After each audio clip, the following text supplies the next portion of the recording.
Greetings, this is Eugene the Philosopher, the greatest living philosopher after the unfortunate passing of Quentin Robert de Nameland, who has been the greatest living philosopher before me. This video, as you can see, is titled Family and State, and this is of course a nod towards Murray Rothbard's book Man, Economy and State, and oh boy are we going to talk about all three of those. And as a spoiler, sort of, I would tell you that in the latter third of this video, maybe, or maybe closer to the end, I'm going to draw a picture of a very dystopian sort of future, but still which looks very plausible in the current day and age. Observing the tendencies we can observe today. Very logical, this dystopia is how it looks, all right? And so I wish to talk about exactly that, like the families and economy and things like that. So you can say that I want to tell you a story or something to that effect. So just as a brief note at the beginning, I wish to note, again, stupid tautology, that a lot of what I'm going to say here is based on what I've already said in my previous video made more than a year ago, which was called Understanding Gender. It was made in May of 2019, so you can find it on my channel. So please watch it if you haven't yet, because it's really important for what I'm going to be discussing here. And also, at least like maybe 1/4, if not more, of this video is based on Coltane's video of monkeys and men. And by the way, maybe I'll even provide the links to both of these videos in the description so you can see them right away. And of course, it follows from this MGTOW philosophy, manosphere, and things like that. So I'm going to be focused on this sort of approach. And all right, so let's get started. So one thing we should probably recognize is that family is a unit of society, right? It's a pretty standard notion. And one thing I wish to make certain accent on, like I wish to emphasize, is that this is one of the important points that would lead to other conclusions in this video, is that the family, its structure, the way it's organized, etc., is heavily predetermined by our socio-economical, political, etc. reality. So really what it is how biological patterns such as reproduction, etc., manifest themselves in society in its current state, basically. How these basic instincts can manifest culturally, civilizationally speaking, so to speak, etc. So yeah, the family is heavily predetermined by society itself. All right, so let's look at history for some examples. Like we currently assume, although that's not proven, of course, that most of our history, not even history, but most of the time of the existence of humanity, people actually existed in tribes, right? We've had this tribal organization of societies, and like currently it is assumed that humanity is like 200,000 years old or something like that, and for at least 170,000 years of that, we've existed as tribes only. Or something to that effect. But then, especially with the agricultural revolution, Neolithic revolution, we've had something that is called extended families. So tribes began to segregate into these more isolated domains, which were performing, let's say, agriculture at certain areas of land, right? So it made sense. And what is extended family? Well, it's roughly your closest relatives. So maybe your mother and father and grandfather and grandmother and your wife and their relatives and uncles and aunties, or how do you pronounce it? And so this large cell of society, but it's still smaller than a tribe, right? That's what extended family means.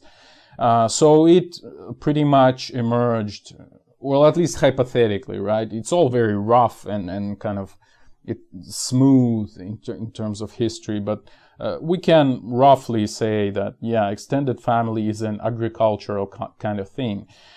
Whereas at further development of human societies, we've had increase in trade, increase in various manufacturing, of course, very simple one at the beginning. So certain market forces started to appear. Of course, there were no market as we understand it today back then, but something to that effect already appeared, right? Some exchange, etc. So that brought forth competition, and which means that, well, basically it created a possibility for nuclear family to appear.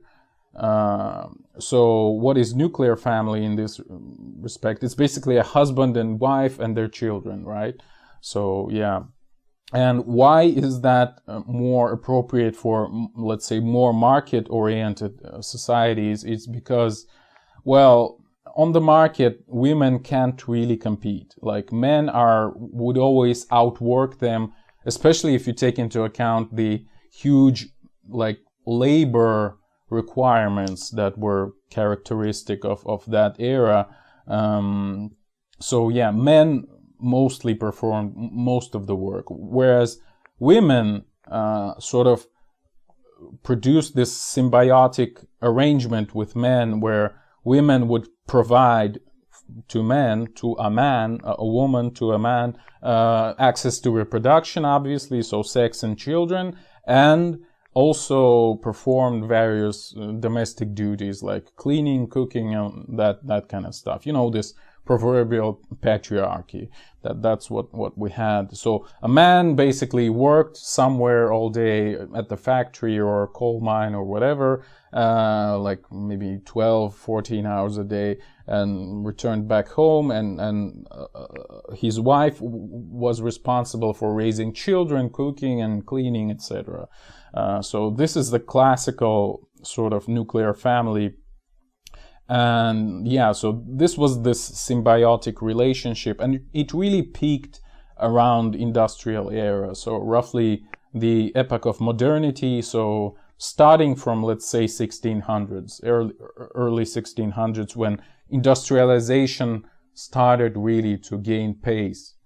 Well, of course, that wasn't quite the large-scale industries or whatever, but there were some seeds already, right? So yeah, so this is roughly the time when, and by the way, one quick comment here, it was also prepared, like culturally, intellectually, aesthetically, you might say, by chivalry of Middle Ages. So in Middle Ages, you've had this idealized picture of a knight, you know, trying to do all kinds of stuff to get affection from his lover, right? So some I don't know, noble lady that he loves, and so he does all kinds of stuff to please her, basically, etc. So this was the cultural baggage of the Middle Ages that sort of migrated into this industrial age and predetermined our understanding of this nuclear family type of love.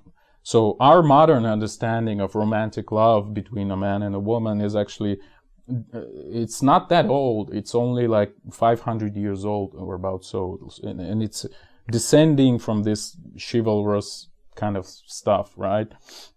And it's important to remember, I believe. Again, returning to my point that the family is predetermined socially and culturally and politically, etc., and economically. Right, so yeah, industrial era was really a peak of nuclear family, and the very peak of industrialization was achieved, let's say, in 19th century, in the, let's say, first half of 20th century. So that was really the peak, you know, the proverbial American 50s with white picket fence, etc., etc. That's what I'm talking about. So, but now we have post-industrial era, and so the economic and social and political landscape has shifted quite a bit. And so what we observe here is the collapse of nuclear family, right? And it's really easy to see. I mean, just look at the amount of the ratio of single mothers. Just look at the amount of divorces. Like right now, damn that corona. So right now in the world, well, at least in some places of the world, let's say divorce rates approach 50%. So roughly speaking, 1/2 of all the marriages end in a divorce. So that's a pretty strong, pretty large number, I would say. And it's only growing, at least as it seems so far. Right? So we really observe the collapse of the nuclear family. And so the economic reality shifted. Now we have this welfare state. And by the way, if you track, let's say, government expenses versus a single motherhood ratio, they are clearly correlated, like directly correlated. And that should bring some suspicion, I guess. So today, the government, this welfare state, is really like a Caesar. I think I've already made this joke sometime before, maybe even in that video about gender. Caesar was called a wife for all husbands and a husband for all wives, which was actually, hinting at his promiscuity with both men and women. But anyway, today, this role is played by the government, really. One thing I wish to note is that some conservatives blame cultural Marxism or like feminism, like all these evil entities that came out of nowhere and kind of destroyed nuclear family, right? That's some of the people at least think that way, but I think it's like post hoc attempt at realization or justification of what's happening. And really what's happening is that both destruction of a nuclear family and cultural Marxism or feminism or whatever, they're both, let's say, fruit of the same tree. And the tree is the manifestation of basic biology in the current day and age, in our current socioeconomic / political reality, right? So this is what I'm saying. And well, it's basically the point that Coltain also makes. So the question might arise with regards to that, if you believe what I've said, is nuclear family that natural, really? Like conservatives claim that nuclear family is how things were always, whereas I've just told you that no, nuclear family is actually fairly young in terms of the lifespan of humanity, right? So nuclear family is maybe like, well, at best, you might say 3,000 years old, whereas humanity is 200,000 years old. So yeah, it's not natural, and you can see that even in animals and other human cultures, and let me tell you what I mean by that. So again, in Coltain's video, this is the segment most heavily influenced by his video. I'm basically just quoting him. So we have social animals, right, in the animal kingdom. So, and social animals might be divided into tournament animals, which you might also call just promiscuous animals. So they live in groups and just, mate in those groups kind of chaotically, more or less. Not really, but to some extent. Then you have tournament animals and pair bonding animals, which you might also call monogamous animals. And some studies show that less than 5% of all mammals are pair bonding, so monogamous. Less than 5% of all mammals. And if you look at human cultures, all the human cultures that we know about, of them, only 17% are pair bonding or monogamous. So more or less correspond to this nuclear family type of reproduction. So, yeah, so they are the absolute minority, the pair bonding human societies, the monogamous human societies. Well, of course, you might make an argument that monogamous human societies are actually the most powerful, right? Because, well, let's say the Western world as we know it, again, last 400 years, it kind of conquered the world, more or less, and even went to the moon, if you tend to believe it. Well, I actually tend to believe it, but whatever. But again, its power is derived, I would say, not from the fact that these societies, these industrialized societies, are monogamous, but rather from the fact that they're industrialized, right? Although, I mean, it's like chicken and egg problem, like what caused industrialization? Like, obviously, as I've already said, monogamy was helpful, or at least appropriate for this kind of society, for industrial society, right? So anyway, what I'm trying to say, I guess, is that monogamy is an exception rather than a rule among humans, basically, taking as a whole, not as just this small speck of Western society, even though it's incredibly powerful.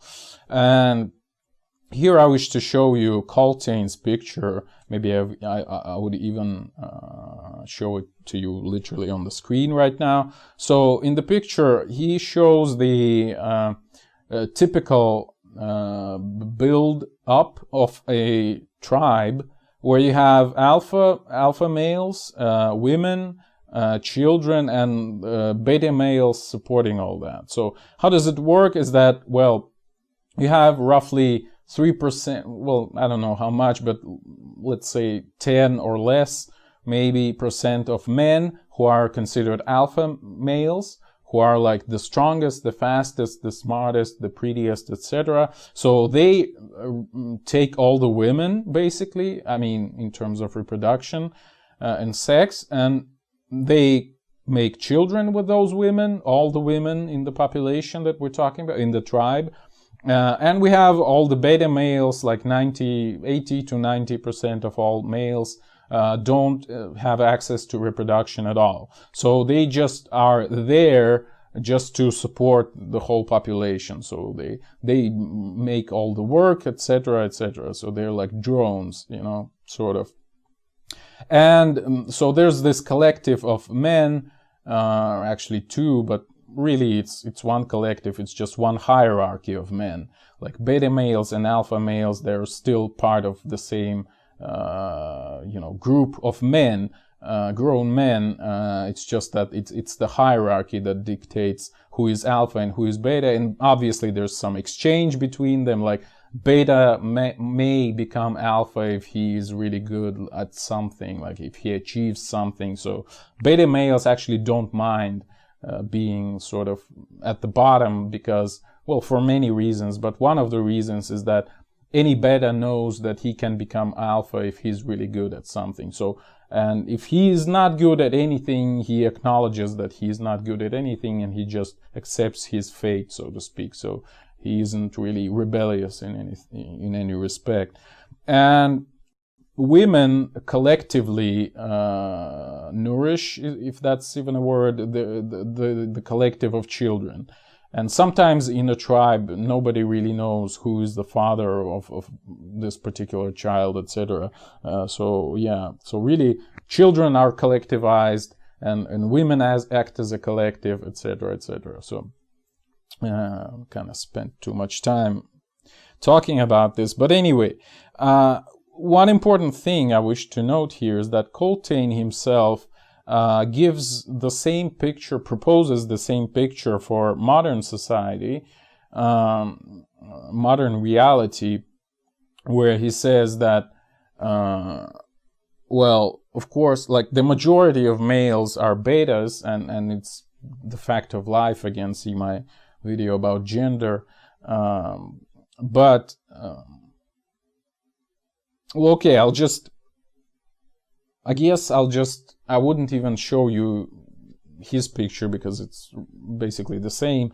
I'm just going to start all over again, so to speak. I'll transition to my point. So we'll finish with Coltane's stuff, and I'm just gonna roll on my own, so to speak. So I wish to add with respect to the current situation, whereas Coltain again takes the same picture with respect to the current situation. But I wish to add an extra dimension to it, a political dimension, and in particular I wish to add government into the picture, because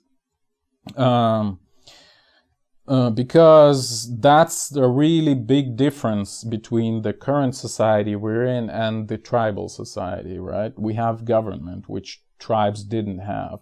And so, I'm sorry, I'll just get a little bit back. So Coltain's point in his video was that humans aren't really monogamous, and therefore monogamy was only for this industrial age, and kind of currently we're sliding back into this more tribal organization, right? So that was his point, because it's more natural for human beings. But okay, let's again jump back to my points. But I'm adding government to this picture, and yeah, I claim again that it's a big difference between us and tribal societies. And I also remove alpha males because they kind of just overcomplicate the picture. I'm just picturing men there. So I'll show you this second picture where we have the current situation, which I think I've explained in my video about gender, understanding gender. Well, it's a commonplace among MGTOW people, MGTOW men. Again, another tautology. But anyway, so the point is that the nuclear family is collapsing. So what we have today is a huge amount of single mothers who care for their children pretty much alone, whereas we have most of the men kind of thrown out of families, right, through divorce and things like that. But these men still are obliged to pay for women through, again, this alimony. That's why and child support. That's why I've left this small arrow towards women from men. But men also support the government. Like, men are the net taxpayers. So the government is only supported by male taxes, so to speak, because women receive from the government more than they give to the government. So it's really the men's deed, so to speak, to support the government. And of course, government may also take money through debt, through the deficit, etc. But I'm not talking about this. So yeah. Basically, men give money to government, and government takes all this money from all those anonymous men and gives it to women. So here we have a situation when the government replaced a husband, you might say. So previously in a nuclear family at industrial era, a woman was receiving money from her husband. So that's how it worked. Now we have government, so a woman may be incentivized to divorce her husband, to receive some money from him through alimony and child support, and also from the government, right? All these, I don't know, social whatever, subsidies, and how do you call it? I don't even know. But you know what I'm talking about, right? So the government really turned into this Caesar, like a husband for all wives.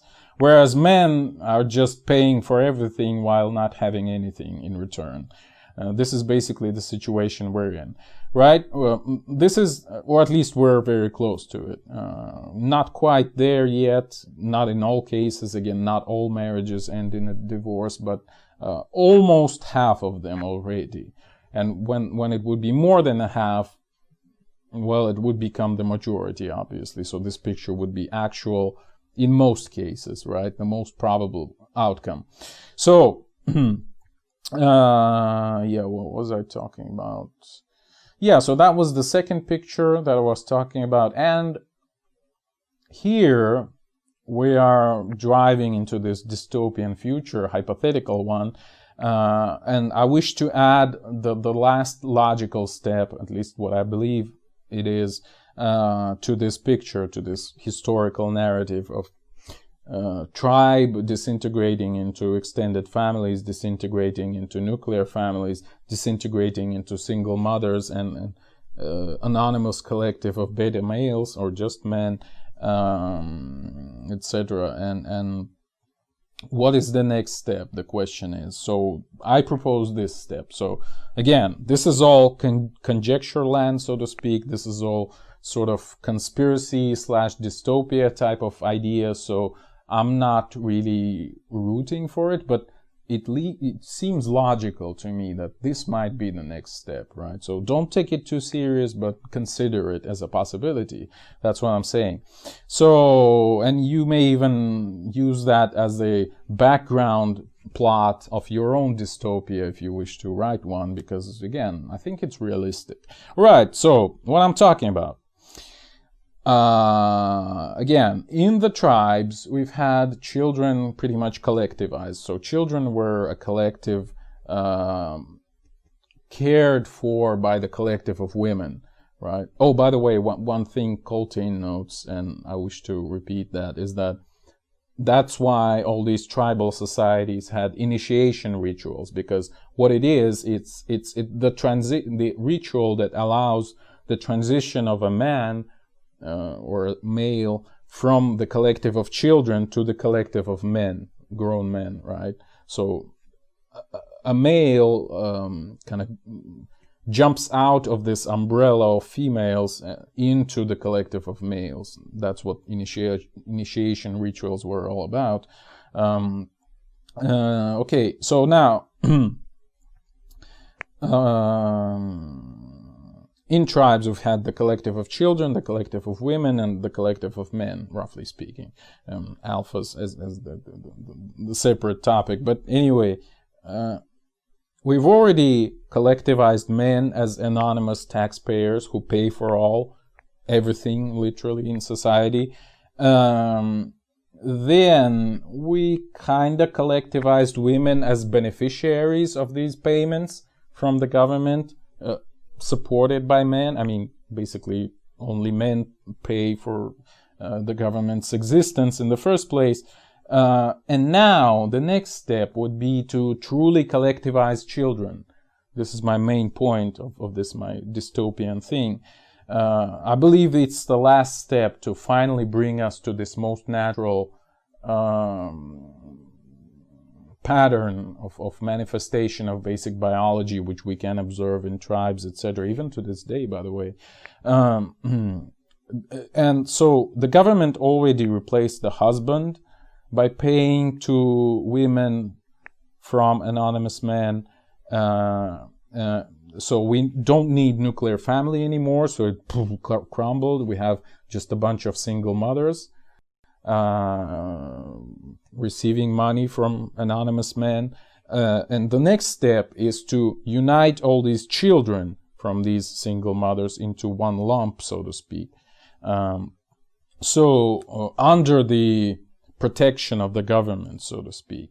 So basically, you can look at it this way. We've had nuclear family. I'm kind of discarding already previous stages. So we had nuclear family with husband, wife, and a child. Then we removed the husband and replaced it with the government. And now we're removing even the wife. And the government becomes the sole caretaker or caregiver, I guess, of this child. So we only have the government and the child. And men and women are separated somewhere at the outskirts, right? So this, I believe, would be the logical next step of the development of this whole pattern. Yeah, and you can see this on my third picture, but I've already commented on this, so I don't think I need to repeat myself. So basically, yeah, now it's the government that would take care of all the take or give, damn, I don't know, that would provide care for all the children, basically, instead of single mothers as has been previously. So the government would now be not only the collective father, so to speak, of all the children, but also the collective mother. And here you might ask, well, what is the role of alpha males in this picture? And I think it might be just, again, reproduction. Like, I can easily see a society, again, only 17% of human societies are monogamous. So it's pretty natural for us to be polygamous. I mean, in my video about the understanding gender, I talked about how if we look at paleogenetics, and again, this info comes from Coltane, but I have references, throughout history, the ratio between men and women who gave birth was like 1 to 2, so 1/2 of men to women. So roughly one man on average I almost said fertilized. What's the right word? Gave birth to children with 2 women, let's say. So roughly 1/2 of men didn't get any women at all. Basically, this is what I'm saying. And during the Neolithic Revolution, it was skewed to like 1 to 17. So like 16 men out of 17 didn't have any children, and one dude was having children with 17 women. So that's how bad it was for men back then. Okay, I've already forgotten what I was talking about. Yeah, so this third picture, yeah, I've already explained what I mean. So yeah, the government would now, in this hypothetical dystopian future, which is not far, I would claim, takes care not only of women, but also of children, and men still pay for all of that, right? Oh yeah, I was talking about the role of alphas. So yeah, I can easily imagine like one alpha dude having children with, say, 4 or 5 women, and all the like 80 to 90% betas paying for all of that still, right? It would make sense. It would be natural. And I'm saying this seriously, like it would be natural for our human societies. And if this looks too vague for you, like you would say, well, how is that possible that the government would take your children away? I mean, women's children, because the government already took these children from a man. A man is pretty much kicked out of the door, and he just have to pay for not seeing his children, right, after the divorce.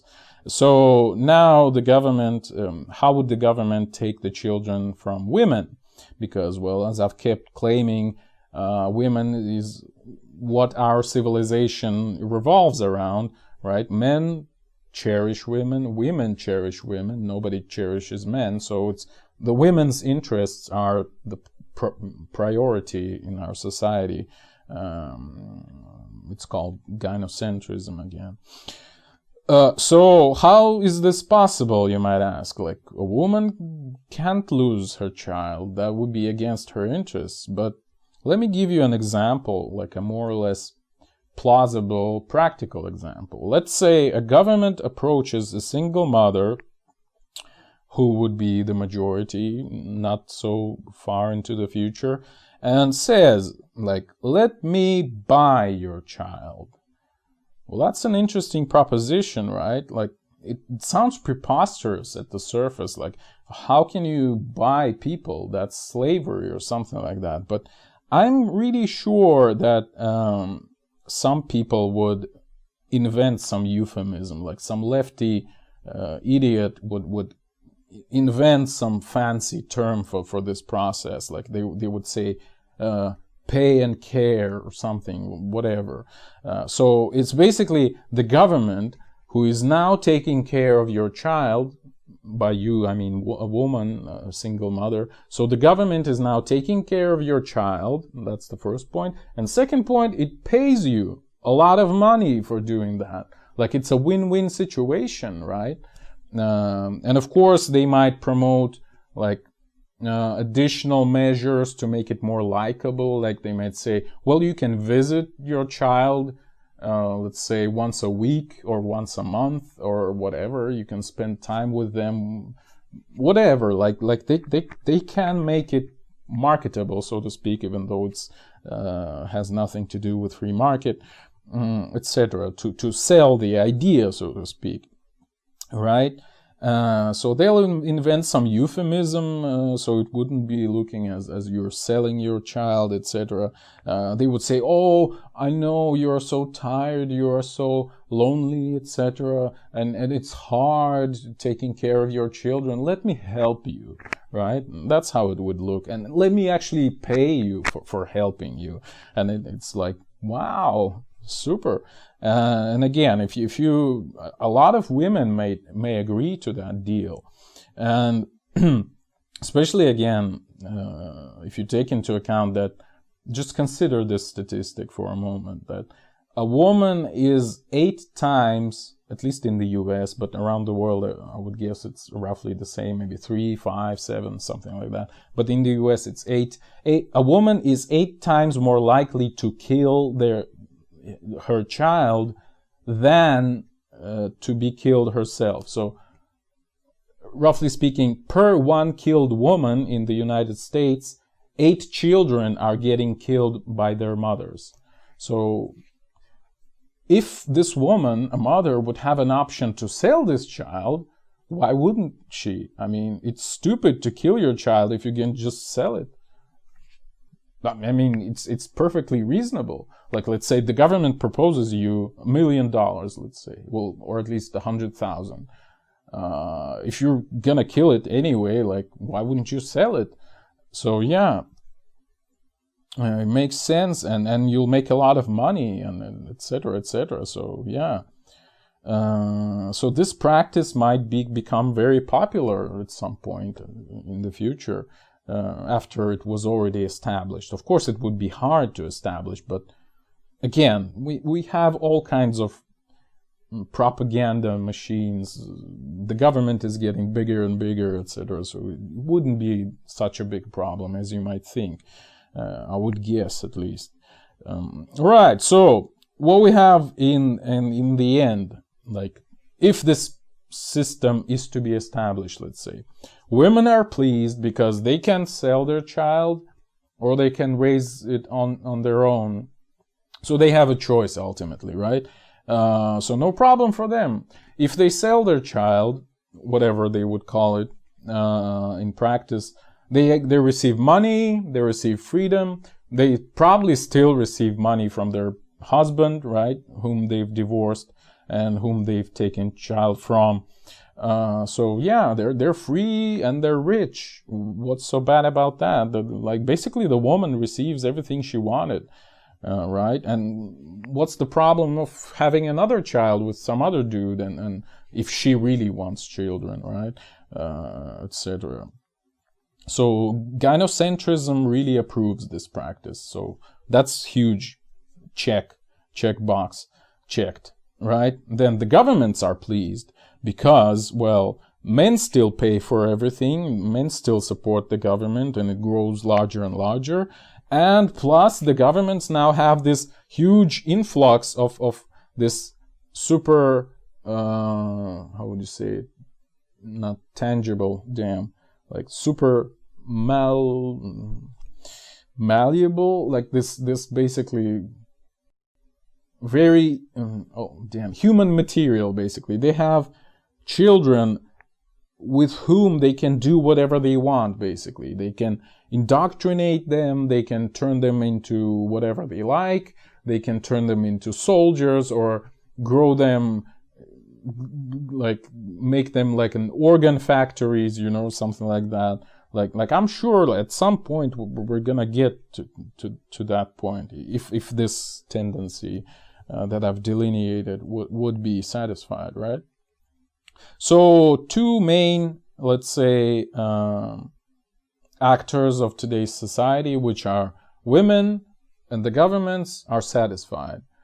Men pay for all of that, but nobody cared about men anyways, right? So, well, they'll just pay for everything like they did for throughout the whole history. So yeah, men are screwed, but nobody cares.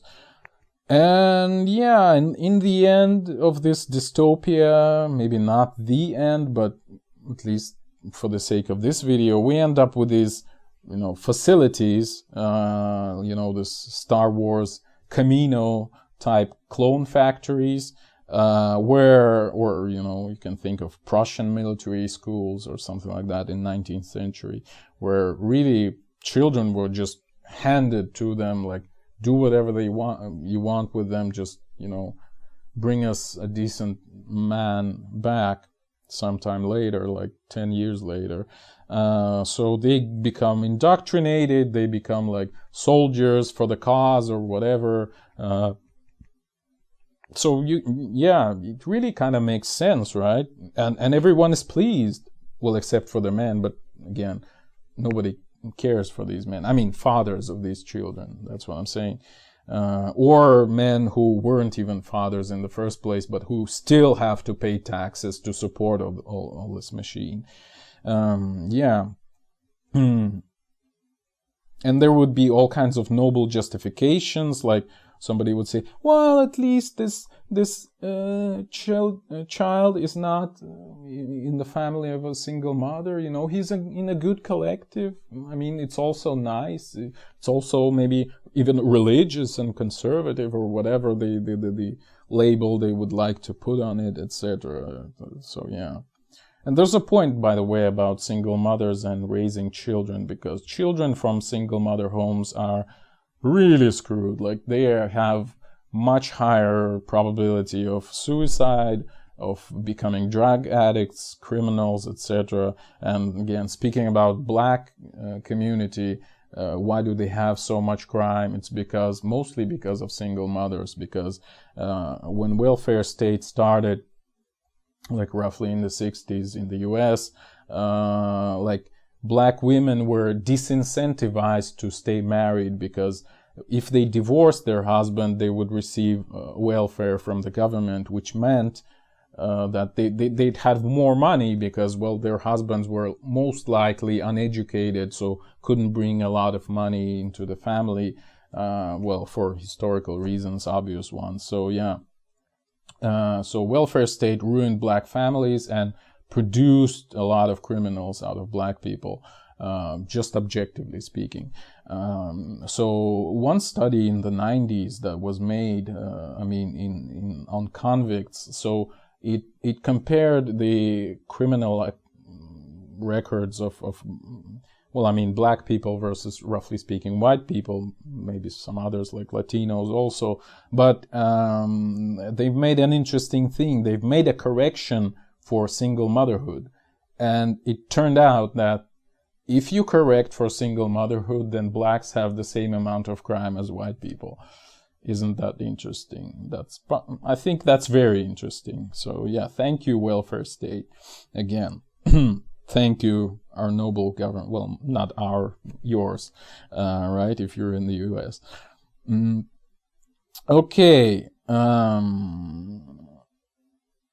Yeah, so if we're talking about the solution, like, what do we do with this situation? Again, I think it's a very plausible scenario. Like, I can easily imagine it happening literally like 2 years from now.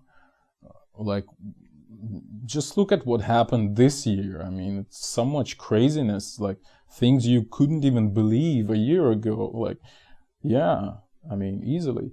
So I'm not saying it's going to happen, but I think you've seen the logic, and it really seems like the next step. Like, yeah, husband is removed, now the wife should be removed. Only a child and the government would remain, right? Women would still receive all the money, so they would be happy, and men would still be screwed as they were pretty much throughout all the history. All right, so what do we do? So for men, I would say, I don't know what to do for women. I mean, they would be paid for anyway, so they'd be okay anyway. We have gynocentrism, so women wouldn't be screwed anyway. But men, like, what should men do? These men who have lost their children, again, with roughly 50% probability already, and soon it would be 60 maybe. Well, how soon? I don't know, maybe 10 years. Well, it's like playing, and they lose their money also. It's like playing a Russian roulette with 3 bullets, 50% divorce chance during marriage. So would you do that? I know men would actually do that because men are stupid, roughly speaking.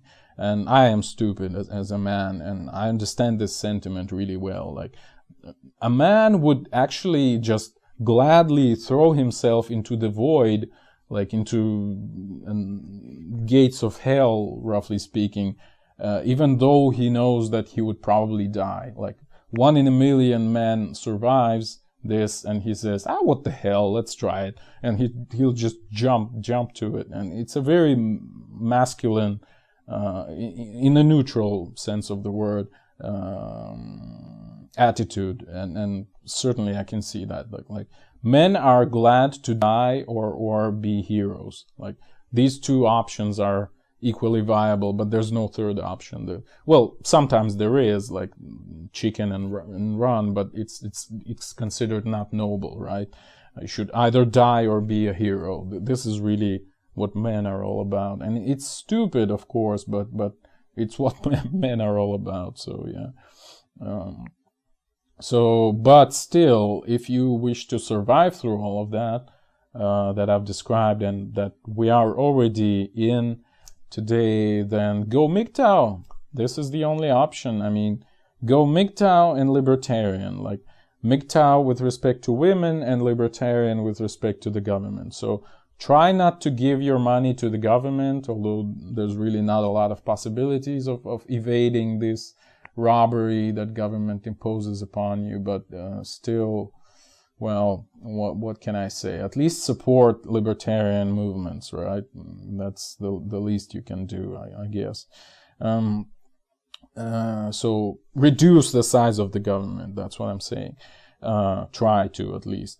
That's one point, and the other point is try to reduce the impact of women on your life, basically. So yeah, I would advise, even though I'm not in a position to advise anything, I mean, I'm an absolute loser, but learn about MGTOW. Just, again, watch this video of Coltane that I would link in the description, and probably I would advise you to watch a couple of others, like maybe the immediate one after it, at least, Matrix Behind the Matrix, I think it's called. It would already open your eyes a lot to all of those things. And yeah, and hopefully you'll find your way. I mean, MGTOW is men going their own way, so maybe you'll find your way thanks to that. At least I hope so. I so far haven't found my way, but at least I'm aware that such a thing exists. But it's very hard to suppress your instincts, you know. Like, you can understand things rationally, but instinctively you still want to throw yourself into the gates of hell, you know. But at least raising awareness doesn't hurt, right? Okay, thank you for watching. The eons are closing.